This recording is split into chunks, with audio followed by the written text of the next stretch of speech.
Mario Bava earned critical praise at the start of his career as a credited director, but the praise waned over the years by initial reviews of his filmography becoming more mixed, even by Bava himself.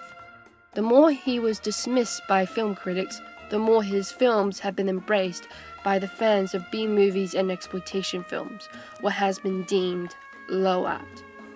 Low art isn't bad art, but it has been treated as the rubbish bin of art. It doesn't help when his films were victims to re-edits and distribution issues. Lisa and the Devil was praised at the 1972 Cannes Film Festival. Then it was re-edited into a deliberate rip-off of The Exorcist and screened at grindhouses because Bava and his producer couldn't secure a distribution deal, solidifying his reputation as a low-art director. Bava's films were re-examined years later by respected filmmakers, but the damage was done. Bava's name is a footnote in the film industry unknown to moviegoers, and factors keep giving Bava the label of bad director. Aha, my licorice suit held up well.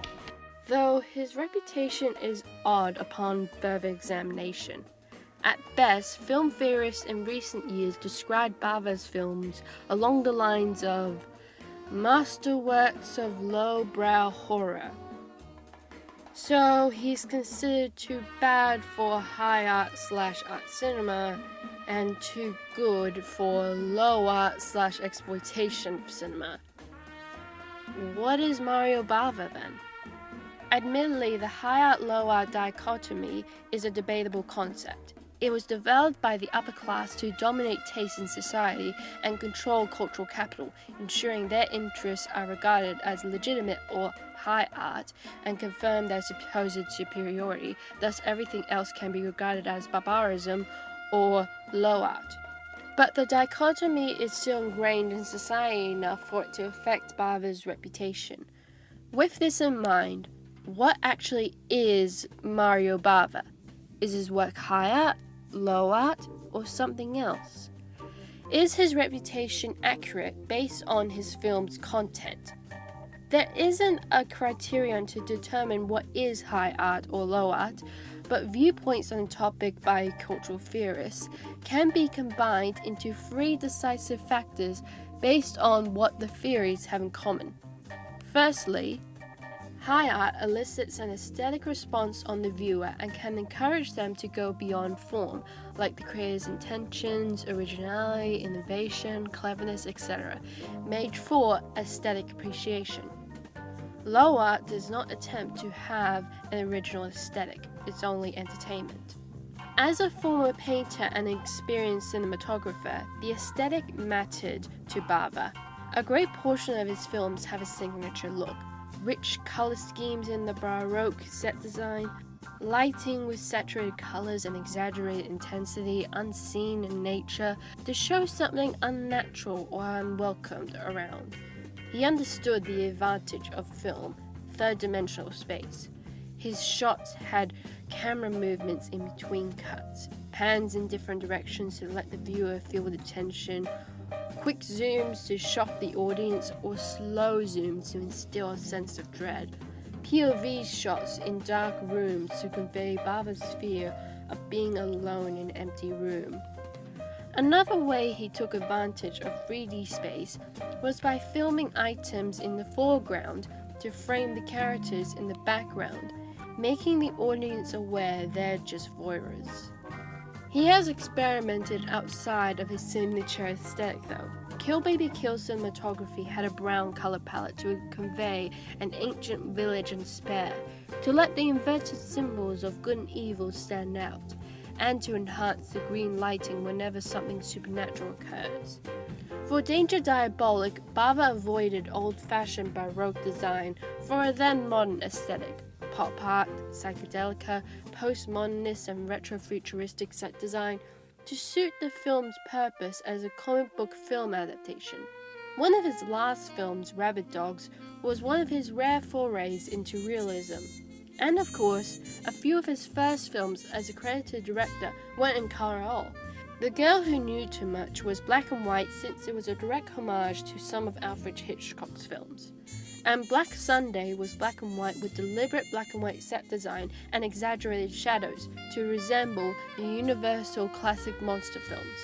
Technically, Bava would also be considered low art because the purpose of his films weren't exclusively art. They were intended to be entertainment. High art engages with the audience intellectually through themes and metaphors to be open for analysis. Low art doesn't. Its purpose is to just be visceral, to entertain without significant intellectual demands, and to cause bodily responses based on emotion. Bava uses his experience as a cinematographer to convey a theme or an allegory. His consistent themes have been the corruptive nature of greed in the upper class and the deception of appearances, prominently in films like Blood and Black Lace. But they aren't his only themes. The majority of shots in Lisa and the Devil linger on statues, sapient beings in the form of possessions. It directs the audience's attention to the film's theme, the cruelty of possessiveness. The theme exists because of the character's actions.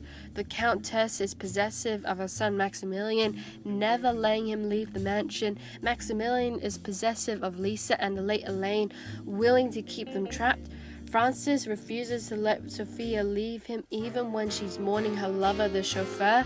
And to Leonardo, the devil, the majority of the characters are his literal mannequins he can use to play out the narrative and the cycle of death.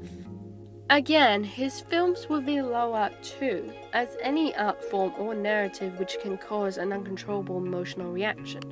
It's Bava's intentions for an audience to think and feel. They're not mutually exclusive like the high art, low art dichotomy predicts they are. Low art tends to have gratuitous and excessive violence, going beyond what is taboo. This goes back to when early film theorists and critics attempted to introduce film as an art form, with one intention being to reinforce appropriate social behavior for film. The idea was perpetuated by the Hays Code, and the concept didn't disappear even though the Hays Code did.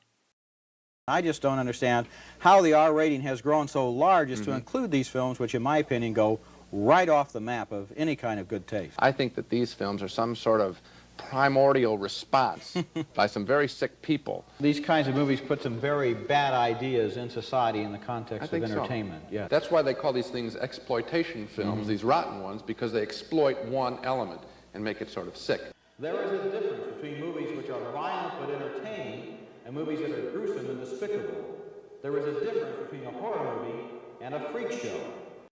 Horror films have gained an unhealthy reputation by a number of film critics due to a repetitive chain of events. A critic is disgusted by the explicit demonstration of violence in a film, as intended. The critic is disgusted by the film itself instead, as though the illustration of violence meant the audience is supposed to support it or be fully entertained by it. The critic sees the film and even the audience as immoral, an example of the degradation of society and taste. The film is dismissed as bad without consideration of the film's artistic merit and deemed low art. It was a factor that contributed to Bava's reputation. A Bay of Blood received negative reviews exclusively because of the film's violence and then was classified as a video nasty by Britain. So, are his films excessively violent? Yes, but the violence is not gratuitous. There is always a point to violence in Bava's films. In Black Sunday, Princess Aza's execution is necessary as motivation for her to enact revenge. The point of the violence in The Whip in the Body and Hatchet for the Honeymoon is to critique toxic masculinity, showcasing how the men in the films are villains because they compensate for their feelings of sexual inadequacy by asserting their masculinity with violence. Lisa and the Devil had to have violence to demonstrate how most of the characters would rather kill each other than let any of them be free. And A Bay of Blood had to have every main character kill each other because it's an allusion to Murder on the Orient Express, doing so because of corruptive greed. Bava's filmography isn't high art or low art, as it has elements of both. It's something else entirely. Perhaps Bava didn't take the dichotomy seriously.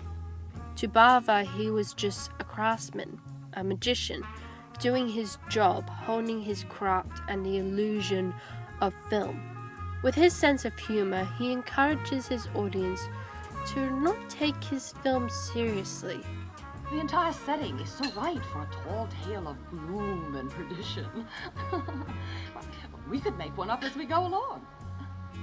We have the right ingredients. The Dark Knight. This house. It's also so spooky. It's like Bava's own little nudge and wink to the audience to let them in on the magic trick. They're just films.